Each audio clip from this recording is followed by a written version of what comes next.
விபத்துல காயமடைஞ்சவங்களுக்கு உடனடியாக உதவிய முன்னாள் அமைச்சர் செந்தில் பாலாஜி.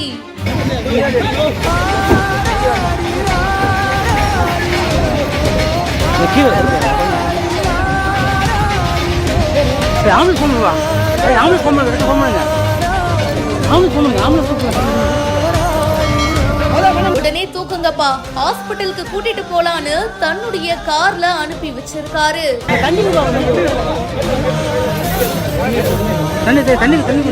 மாயனூர் கதவணை பகுதிக்கு தன்னுடைய கார்ல போயிட்டு இருந்திருக்காரு. அப்போ கரூர் நோக்கி போயிட்டு இருந்த கனரக வேனும் இந்த காரும் நேருக்கு நேர் மோதி சாலை ஓரத்துல கவிழ்ந்து கிடந்திருக்கு. இத பார்த்த முன்னாள் அமைச்சர் செந்தில் பாலாஜி அவர்கள் உடனடியா கார்ல காயம்பட்டு உயிருக்கு போராடிட்டு இருந்த 2 இளைஞர்களை மீட்டிருக்காங்க. அவருடைய கார்ல கரூர் அரசு மருத்துவமனைக்கு சிகிச்சைக்காக அனுப்பி வச்சிருக்காரு.